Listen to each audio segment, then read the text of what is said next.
Un Sí, abrazo. sí, sí. Por ahí soy yo que tengo unos problemas de Wi-Fi acá de la, la plataforma.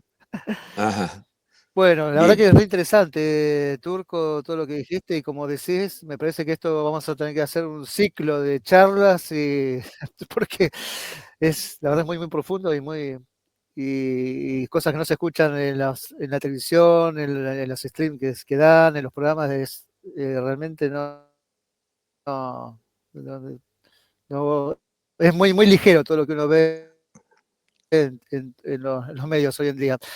Por ahí digamos también antes que se lo llamen para el tema de la curación, cómo, cómo estás viendo vos, Pepe, Bueno, y quizás, digamos, en función de este panorama macro, ¿no? Que nos dio a nivel internacional.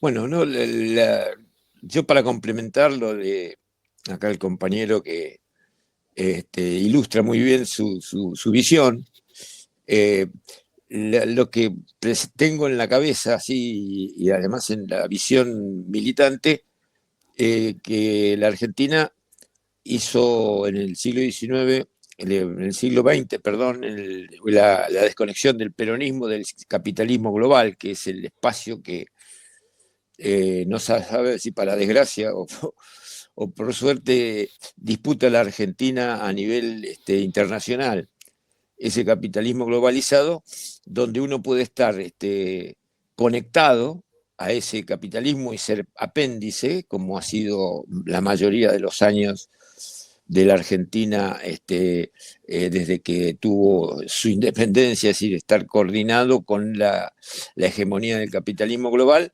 y cuando se desconectó con los procesos nacionales y populares, tanto de Perón, en el 45 al 55, como luego con Néstor y Cristina 2003-2015, o sea, uno en el siglo XX, otro en el XXI. Yo los llamo esos dos procesos de desconexión de ese capitalismo global con distinto grado de virulencia, ¿no? Porque son los escenarios internacionales diferentes.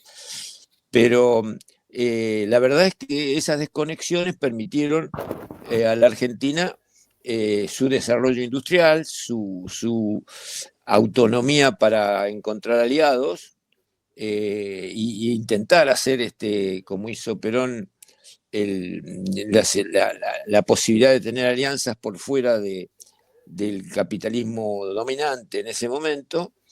Y luego con Néstor y Cristina, la aparición de la posibilidad de la UNASUR y intentar los países latinoamericanos unidos, es decir, que esos son como oleadas, como diría García Linera, en las cuales hay que surfear bien, digamos, pero hay que saber que el vuelto existe de esos intentos, ¿no? Tanto la caída del peronismo del 55 como la reacción neoliberal después que se genera con la caída de Néstor por elecciones, pero digamos todo un escenario internacional que presiona a los países que intentan esa desconexión. Así que en esa práctica de desconectarnos hay procesos que apuntan a eso, ¿no? Yo imaginé, por ejemplo, un intento de la tercera desconexión cuando ganamos la elección en el 2019 con la frustrada desconexión del peronismo en el poder, ¿no? Con Alberto Fernández. Es decir, eso fue una gran frustración política, no solo de los militantes, sino de la población que votó ahí, ¿no? Ese fiasco. Entonces, queda pendiente la tercera desconexión de ese capitalismo global con un escenario internacional que habilita hacer esa tercera desconexión. O sea, están los BRICS esperando que Argentina forme parte de ello. Iba a ser allá por el 2015, los BRICS iban a ser, ¿no? Con la Argentina al final de la alianza de los BRICS. ¿Por qué esa alianza? Porque eso la saca del dominio del capital financiero global, al cual en este momento nosotros pasamos a ser parte de ese eje del mal, Estados Unidos, Israel y Argentina. Somos aparte una especie de furgón de cola, pero que nos van a usar operativamente para toda su política internacional, ¿no? Entonces, de ser la posibilidad de un país desconectado y aliado a países con procesos autónomos o con independencia, pasamos a ser parte del eje este del mal, con los riesgos que eso implica desde el punto de vista de las acciones que nos pueden llevar a hacer, ¿no? Es decir, acá hay gente que le gusta la guerra, hay gente que le gusta invadir, hay gente que está atacando a Palestina y nosotros estamos haciendo parte, es decir, la población argentina por ahí no toma dimensión de los errores que puede significar haber votado a semejante proceso, ¿no? Haber votado a este engendro que tomó la Argentina, porque nos pueden meter en guerra, nos pueden mandar, como hicieron con Menem, meternos en Irak, y eso tiene costos después, no solo para los que lo decidieron, sino para la población argentina, que en definitiva avaló con el voto esta cuestión, ¿no? Así se paga. Habrá consecuencias, como dicen algunos. Entonces, me parece que estamos en esa situación y que hay que hacer un esfuerzo muy grande para volver a tener un esquema de alianza política que permita la desconexión.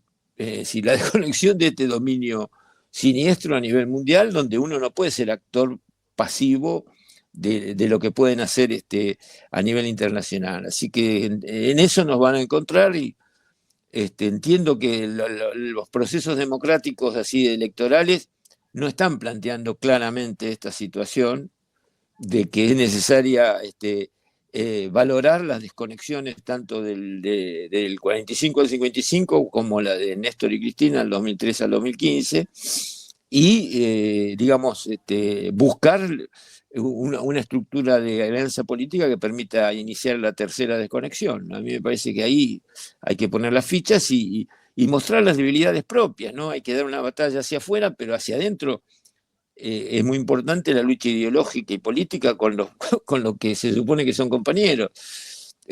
Pero hay que decir esto y los conflictos que uno se tiene que preparar, ¿no? Un poco con esta visión digamos, por ahí pesimista del tiempo que viene, pero que, digamos, si no se hacen estas batallas hacia adentro, no se puede batallar hacia afuera. Esta es un poco la visión. Súper, súper interesante, Pepe. Ahí, bueno, el turco nos había dicho que a las 11 llegaban Se a la iba. casa ahí para hacer el tema de las curaciones, así que se ve que se tuvo que dejarnos. Sí, De sí. todas maneras, bueno, después le voy a mandar un mensaje de WhatsApp. Si después, digamos, seguimos todavía y está disponible, volvemos a sumar Bueno, o hacemos otra charla porque me parece que sí, mejor. es Sí, interesante para que no estas cosas cansar a la queden en las población. redes, para que queden en las redes. Yo quería preguntarte, igual, eh, Pepe, un Mm, poco viendo estuve viendo ahí, buscando en internet, además tu trayectoria y demás, y estaba leyendo ahí que, bueno, que vos fuiste uno de los primeros en adherir a la corriente, que era la denominación que, que tuvo sí, el espacio que armó Néstor para lanzarse como sí, candidato, sí, que también estuviste con él en la que fue la FURN, ¿no? La Federación sí, la Universitaria por la federación. Revolución Nacional en la Universidad de La Sí, Plata. ¿Lo conociste a sí. Néstor en esos momentos, en los 70? Y O sea, vos estuvimos, y Néstor eran compañeros en la misma agrupación. claro, pero teníamos diferencia de 4 años que en ese momento era mucho. 4 años de vida de los 70 valen por 20 años de ahora, porque había mucha dinámica política y se estaban armando. El peronismo no había participado en la lucha política en las universidades y en las distintas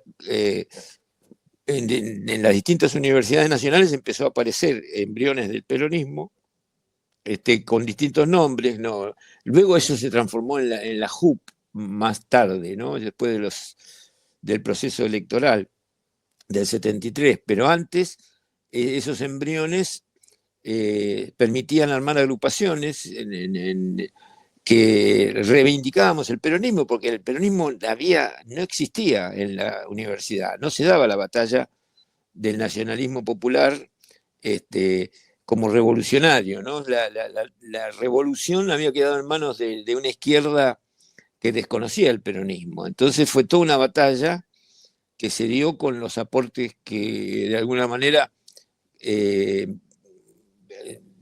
derivábamos de los análisis de Arturo Jaureche, de Rodolfo Puiggrós, que eran desconocidos por las juventudes y con las juventudes de izquierda, ¿no? Y esa batalla se dio en La Plata con la Federación Universitaria de la Revolución Nacional, donde cada Néstor participaba en la agrupación de derecho. Nosotros habíamos en la Facultad de Ciencias Económicas,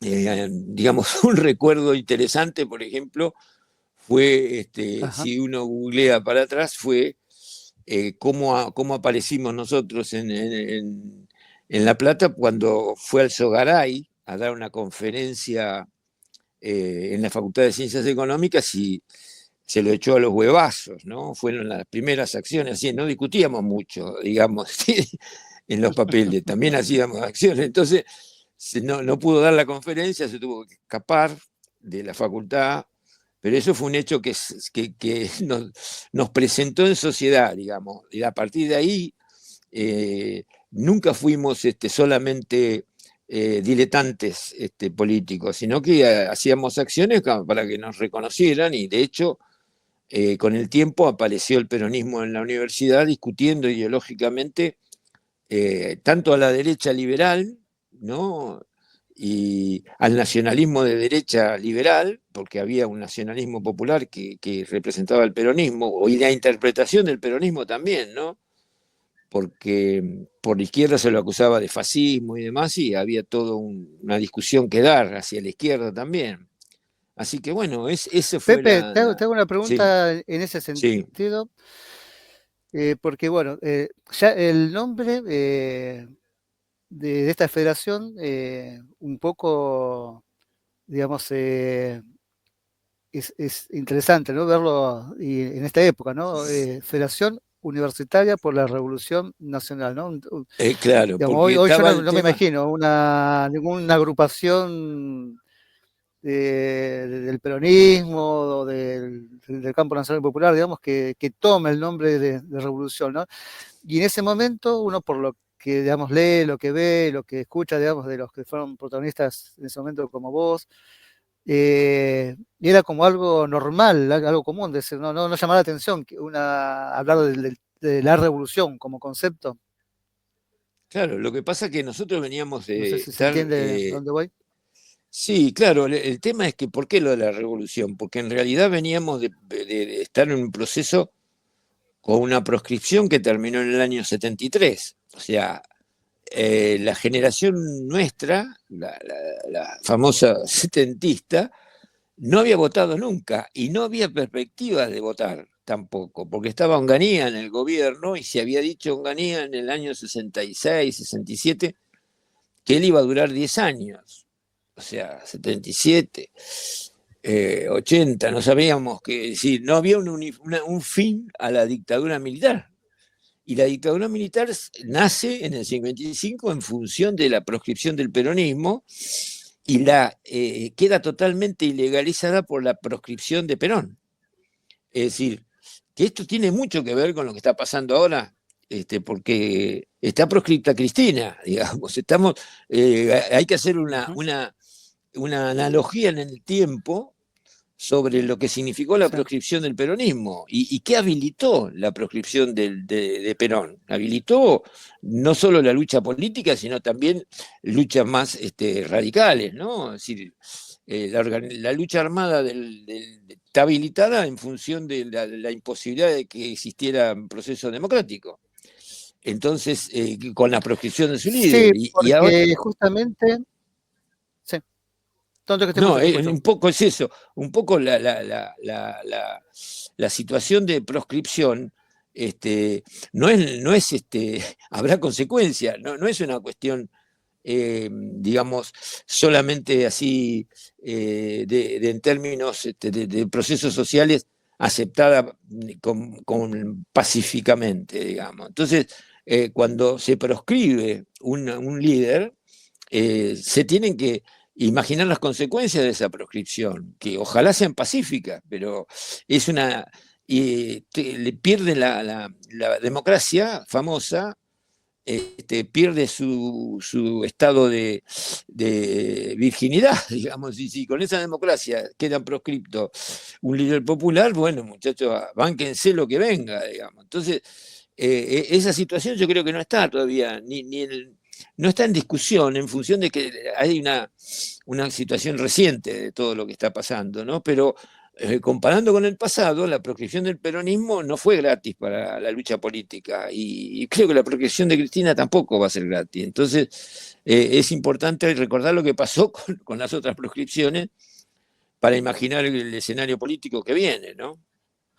Sí, vos sabés, Pepe, que yo pienso mucho en eso, ¿no? Porque eh, bueno, es así como bien decís vos, pero uno no ve en los relatos o en lo que queda en la memoria histórica o la síntesis que se hace ahora, digamos, de nuestro pasado, que en términos de historia es reciente, ¿no? De los años 70 parece lejos, pero en realidad en un contexto más amplio no es historia reciente.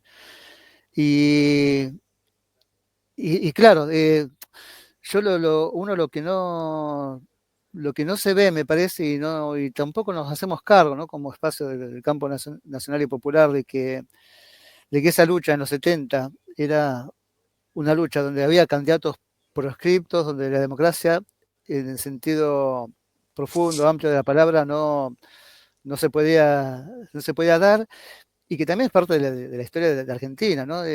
Sarmiento se vanagloriaba de decir que, bueno, que había llegado a las elecciones como presidente gracias al fraude, gracias a manejar, digamos, las listas en base a que a la a meter preso al que votaba en contra. Lo dice textual, bueno, gracias a todos esos métodos estamos de presidentes. Digamos, después vino la ley Sáenz Peña, pero digamos, la nación ya nace con una democracia que es medio parcial y te das a las clases dominantes. Pero me parece, digamos, que el tema de la lucha de uno, no podemos, cuando dicen la lucha armada de los 70, las guerrillas y demás, se lo ve como que, bueno, que un día a ustedes, digo ustedes porque, digamos, generalmente son los que fueron protagonistas, un día se les ocurrió decir, bueno, voy a agarrar un fusil y vamos a hacer un movimiento armado, político, porque se le ocurrió de un día para otro. No, había una situación donde, no sé, como bien decís vos, no se podía votar, había dictaduras, hubo 6 golpes militares en todo el siglo XX, con el peronismo proscripto. Y bueno, en todo caso, cuando uno ve incluso hasta las fechas de fundación de estos movimientos guerrilleros de los 70, fueron durante una dictadura, fue una respuesta. Vos sos el fundador del peronismo de las bases, ¿no? ¿Es así?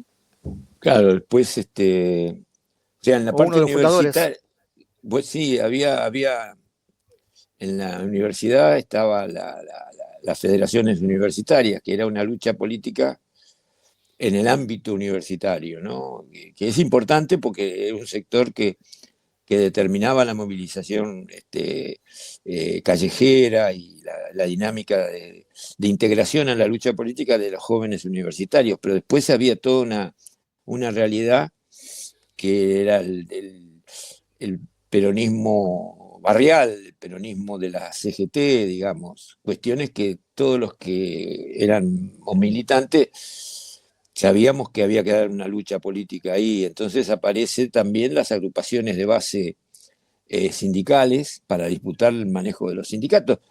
Es decir, los sindicatos, era lo mismo que ahora, no falta, hay una analogía entre la acción de las conducciones sindicales y siempre hubo colaboracionistas en esas conducciones sindicales del régimen, no importaba si qué color político como ahora, digamos, no hay un sector colaboracionista que paraliza la acción gremial de confrontación con el capitalismo globalizado. Entonces, eso también nos pasaba ahí, entonces aparecieron Vos fuiste sindicatos. secretario general de un sindicato en ese momento, ¿no? Como parte Y de la cuando, Juventud Trabajadora Peronista, la JTP. sí, sí, porque se armaban las agrupaciones y a disputarle la conducción de los gremios en cada lugar que estábamos, o sea, ¿Qué sindicato era el que vos digamos, fuiste lo que. secretario general? Sí, yo era miembro Municipales, conducción de la agrupación del Ministerio de Obras Públicas, obras públicas. Ujú. de Obras Públicas de la provincia de Buenos Aires, porque trabajaba ahí, había entrado a trabajar ya como profesional y cuando se empieza a dar la lucha política en los 70, esas agrupaciones disputamos la conducción de los gremios y bueno, en el caso nuestro tuvimos la conducción del gremio y armábamos una liga con Ongaro y con otros gremios que eran combativos de otras áreas que no eran estatales, La participábamos CGT de los de la CGT de los argentinos era. argentinos, claro, Y era vos la ya estabas CGT en de el los. peronismo de las bases en ese momento. Y bueno, teníamos las agrupaciones territoriales en los sindicatos que podíamos y a nivel barrial estaba el peronismo de las bases que coordinaba con la JP, digamos, coordinábamos con las juventudes peronistas que estaban en el territorio. O sea, todo eso era todo un caldo de cultivo que fue lo que generó la posibilidad de un gobierno popular, porque si no, el 73 no sale digamos, regalado, sale de una lucha política que se daba, tanto a nivel territorial, a nivel sindical, como a nivel de la confrontación por la proscripción, había confrontación armada, había organizaciones armadas de distintas vertientes, ¿no? Entonces, todo eso llevó a que hubiera elecciones y que la NUCE tuviera que aceptar el proceso electoral y levantar la proscripción de Perón, porque cuando se habla de cómo es decir, para que Perón pudiera volver al país, hubo que hacer primero una elección con Cámpora, para romper, una vez que llegó Cámpora al gobierno, Perón al poder significaba levantar la proscripción. Todo ese movimiento de 18 años de lucha política y demás, era para poder votar normalmente, porque eso estaba Claro. prohibido. Te hago una Bueno, pregunta, Pepe, en ese sentido. sí, ¿Cómo, vos qué pensás? Digamos, si no hubiese existido todas estas agrupaciones militantes y bueno, que después, digamos, tomaron una forma concreta, hablo, bueno, de FARC, FAB, Montoneros, Peronismo de las sí, sí, sí. Bases, etcétera. O sea, sin esa lucha radical, ¿no? O radicalizada, podemos decir, hubiese habido posibilidades de que se No, no, posibilitara la vuelta de Perón y que se votara y no hubiese proscripción. O no, sea, ¿ves una por eso cosa atada a la otra? claro que no hubiera habido, o sea, no hubiera habido, No hubiera sí, habido. sí, sí, sí, no hubiera habido, exactamente, y no hubiera habido con la radicalidad que hubo en el proceso del 73 al 76, que habilitó una reacción cuando se da cuenta el sistema global de mando, de que Argentina se disparaba del dominio y entrábamos peligrosamente para ellos en alianza con los países que de alguna manera ya estaban fuera del sistema de dominio del capitalismo occidental, digamos. Nosotros entrábamos en alianza con los partidos del bloque de los países socialistas, con los países tercermundistas, había un movimiento de países no alineados. Todo eso Argentina lo lideraba en América Latina, digamos. Entonces, ahí viene el decir, con esto no va más y ahí sí deciden aplicar a fondo una interrupción del proceso democrático, ¿no? O sea el del 70, del 73 al 76 hubo una expectativa de que Argentina pudiera formar parte de los países que tenían más soberanía económica y política, y eso no nos fue permitido por el poder global, y bueno, y ahí quedamos, pero le costó 30.000, tuvieron que matar 30.000 personas, 30.000 compañeros, tuvieron que romper toda una cosa que todavía les pesa, ¿no? Porque todavía no terminó la sanción política y social, la masacre que hicieron. Pepe, te interrumpo Sí, un segundito nada más para dar entrada, que veo que sí, está acá en la sala de espera, podríamos decir, ajá, a una persona que creo que la conoces. a ver. ¿Qué haces, Pepe? Ricardo Capdevila. Ajá. ¿Qué tal, compañero? ¿Qué haces, Pepe? ¿Cómo estás? Muy La verdad bien, que Compañero bien. muy del inteligente, Lago muy Escondido. interesante escuchando tu mensaje, Pepe. Realmente es un lujo compartir este espacio con vos. Bueno, gracias. Y también a mí Para los me que nos están gusta. escuchando, vamos a presentarlo a Ricardo Capdevila. Ricardo Capdevila, que acá se lo ve en la foto, es uno de los que cruzó a nado el lago Escondido. Es contador, tenía acá un machete que no lo encuentro, Ricardo, me lo mandaste por WhatsApp, así que te pido que No, no hay te problema, no hay problema. autopresentes. Te autopresentes vos. Eh, sí, sí, bueno, soy integrante de FITCA, al igual Ahí que está. Pepe. Soy integrante del Frente por la Soberanía, que es un frente que se formó en la época de la pandemia por WhatsApp, o sea, es muy federal porque hay integrantes de todo el país. Pero bueno, más allá de mi presentación, realmente, bueno, me trae buenos recuerdos la foto que me acabas de poner, eh, saliendo del lago. Y bueno, hemos compartido el agua del lago con Pepe también, que se animó a nadar a la par mía prácticamente. La verdad que es un gusto haber compartido ese evento y esa marcha con Pepe, ¿no? Y que no va a ser la última, porque vamos a seguir. Ricardo, Bien. justo, bueno, estuvo antes también otra persona que formó parte de esos grupos que espero poder sumarme en alguna de las próximas eh, idas que hagan a Lago Escondido. Recién estuvo el Dale, Turco dale, dale, Rachid, sumate, animate. recién estuvo el Turco Rachid, que bueno, también es compañero de ustedes de estas travesías, Tal y bueno, se cual. tuvo que ir por el accidente que tuvo y tenía que hacer las curaciones. Pero justamente el Turco empezó hablando, dando todo un escenario internacional, una cuestión política internacional muy interesante, que después estuvo completando Pepe desde el punto de vista económico. De ahí nos fuimos un poco a los 70. Y volviendo un poco ahora, ¿no? Ya que estás vos también, Ricardo, Mm. porque creo que tiene mucho que ver esta cuestión internacional, Lago Escondido, los intereses internacionales que hay con los recursos naturales. Bueno, ¿cómo lo ven ustedes, digamos, que han sido protagonistas, digamos, de este pedido de soberanía, de ese grito de soberanía que es ir al Lago Escondido? Y cómo lo relacionan con la actual coyuntura, ¿no? Bueno, yo si querés puedo incorporarte algunas últimas novedades que hay del lago escondido. Ayer hubo un fallo en donde consideró culpable a una de las agresoras que en la marcha de Lago Escondido, la séptima, en la que está el documental que testimonia esas violencias y esas agresiones,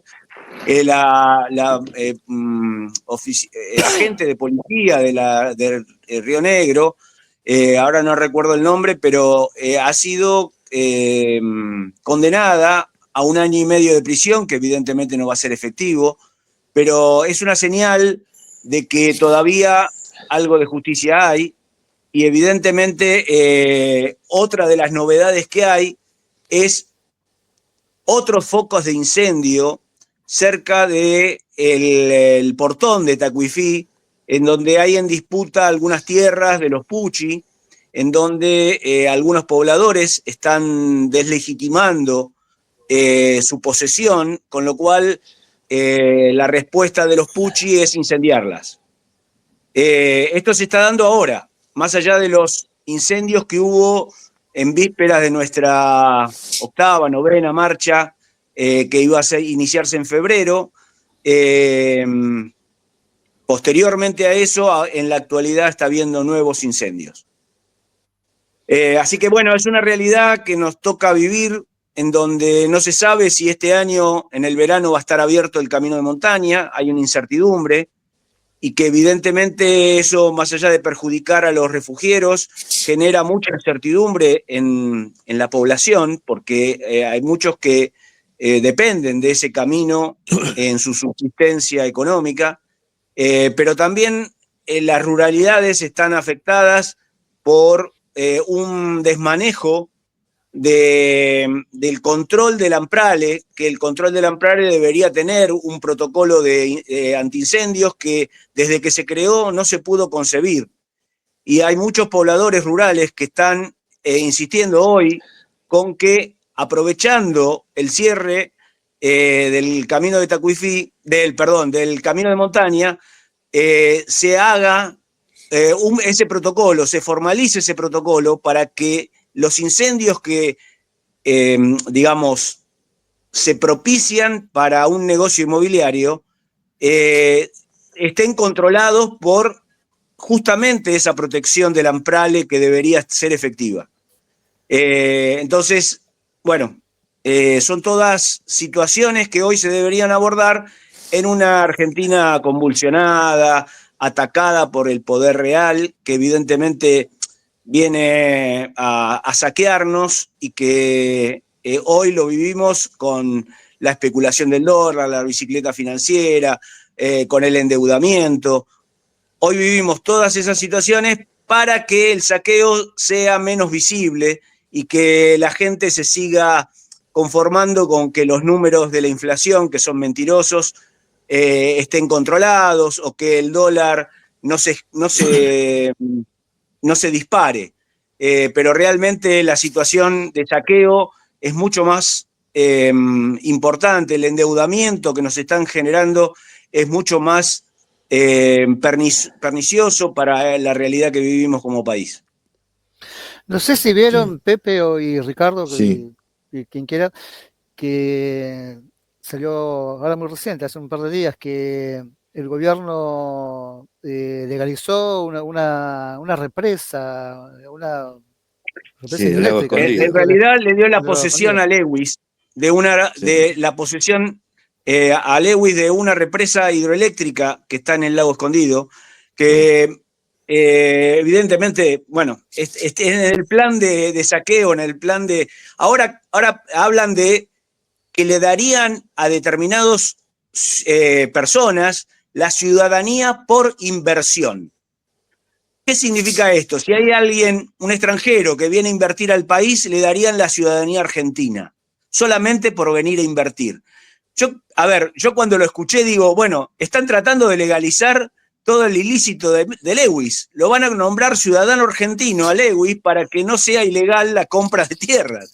Realmente es una figura que me sorprende y que, no me sorprende por el cipallaje que tenemos en el gobierno, pero que evidentemente es una entrega más que estamos dándole el título de ciudadano a alguien que venga a traer plata para saquearnos. Realmente es preocupante la situación de degradación que tenemos como gobierno, ¿no? Y Como no nos olvidemos país. que en Lago Escondido se hizo la reunión financiada por el grupo Clarín con los jueces, que, bueno, desde ahí, digamos, se juntaron y armaron todo el lawfare. Pepe, ¿para vos Sí, qué sí. significa No, lo que hay el Lago que... Escondido, ¿no? ¿Por qué vos apostás tanto, digamos, y todos los años sos uno de los protagonistas de ir al Lago Escondido? Y porque yo creo que la forma de disputa territorial hay que ejemplificarla con hechos concretos en lo que está en conflicto. Lo que está en conflicto en este momento es la integración territorial de Argentina, o sea, y hay una posibilidad real de desguace de la Argentina, como han hecho con otros lugares como Yugoslavia y demás. O sea, no estamos lejos de que Argentina, como eje latinoamericano, sea desmembrada, digamos, ¿no? Parece una locura, una lejanía, pero hay intereses concretos a buscar esa desintegración que va a favorecer la apropiación justamente de los sectores estos. La Patagonia es un sector que tiene una presencia transnacional muy fuerte. Está Israel intentando, de alguna manera, desembarcar con con todo su poder ahí, digamos, y eso implica todo el control del Atlántico Sur, están las Malvinas. Entonces, por ahí la población en general no participa de estas discusiones, y hay que ejemplificar con hechos concretos qué es lo que significa la disputa territorial. Significa que se pierde el territorio y eso puede ser transnacionalizado o nacionalizado a favor de otro país, como caso de Lewis, ¿no? Que está ahí y apuntan al control de la Patagonia por fuera del control latinoamericano, es decir, y hay un eje directo de eso con Malvinas, digamos, y los ingleses. Entonces, no es que los ingleses empezaron ahora, empezaron en 1833 el tema del control del Atlántico Sur, ¿no?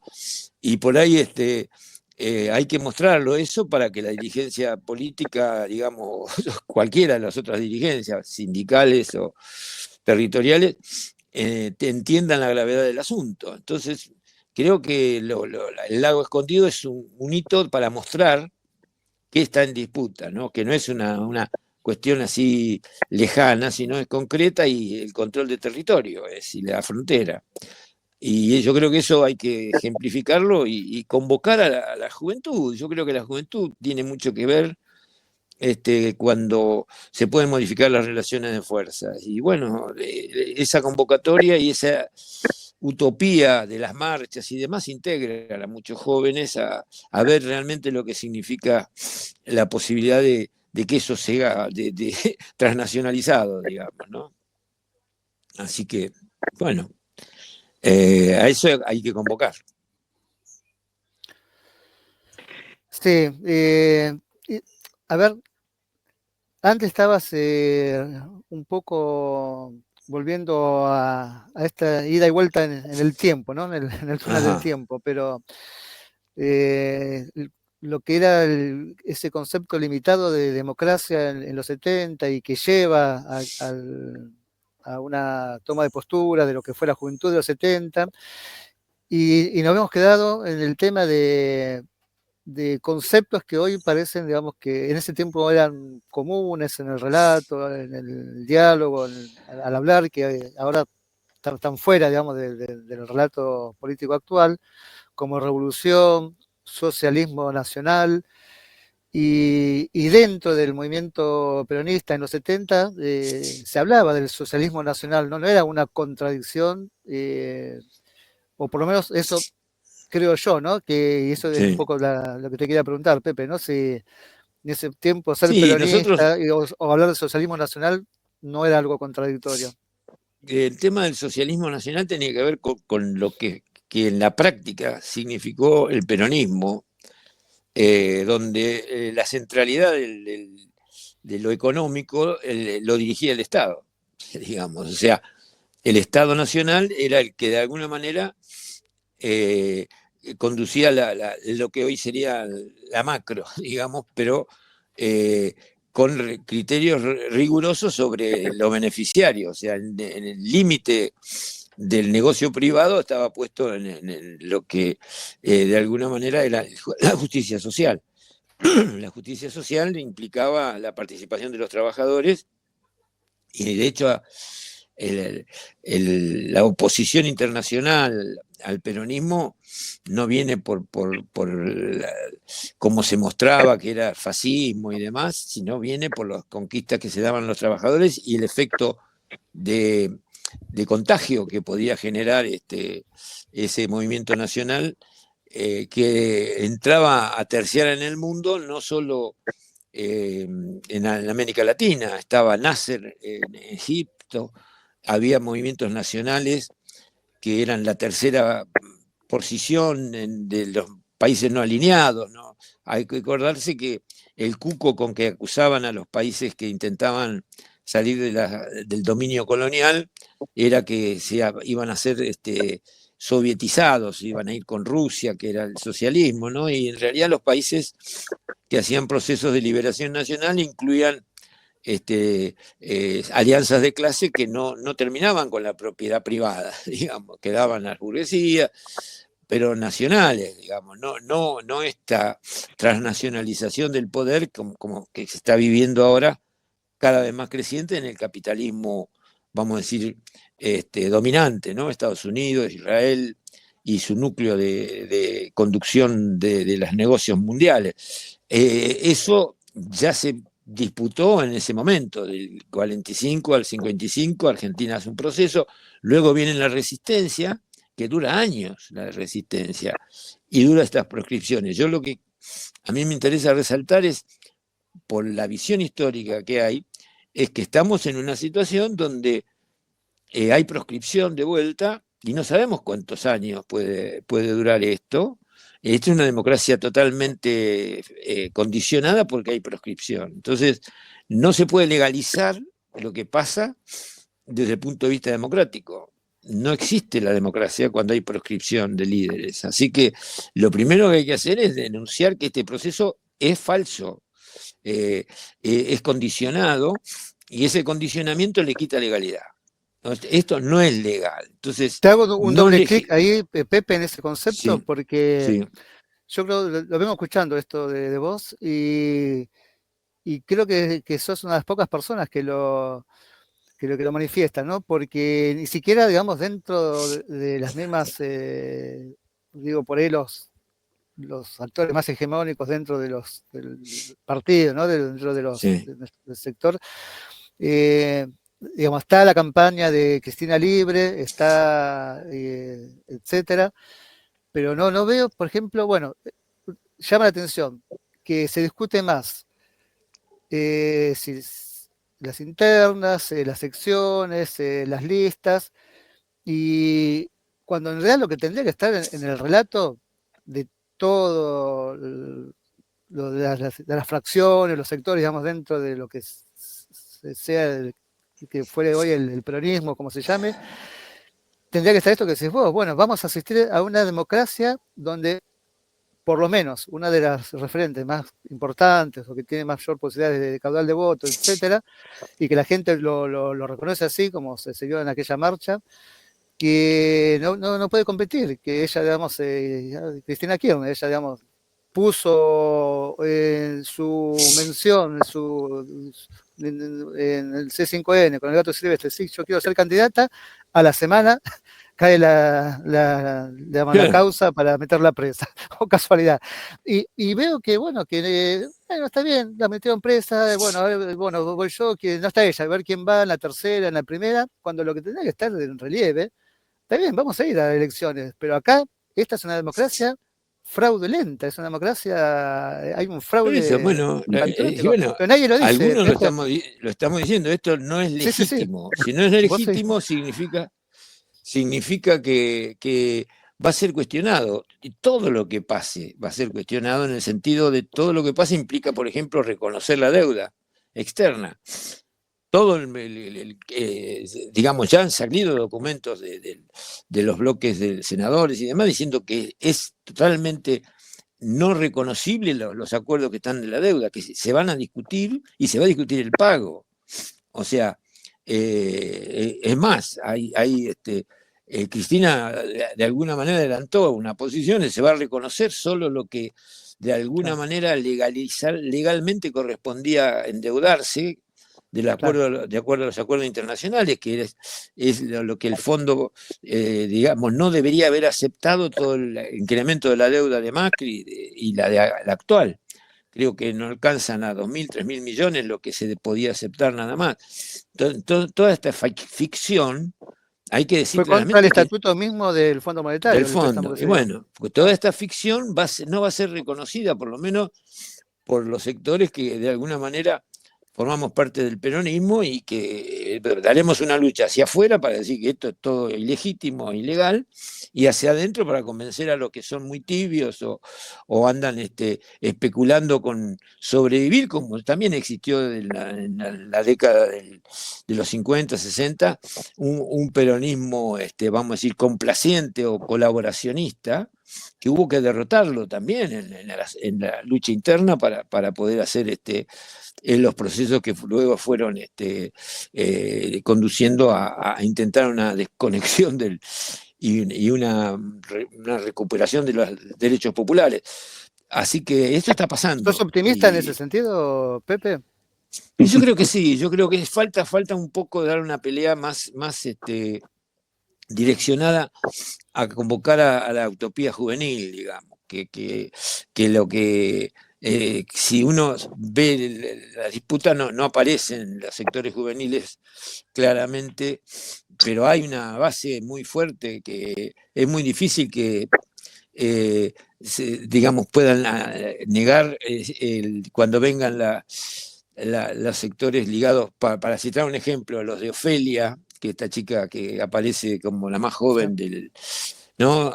De eso no es una sola, hay un montón en los secundarios, en las uniones de estudiantes secundarios, en las bases así territoriales. Entonces me parece que eso está latente y creo que eso es la esperanza, digamos, ¿no? Porque tiene que haber un impulso de abajo que mueva un poco a las dirigencias que están dispuestas a dar batalla, a asumir el compromiso.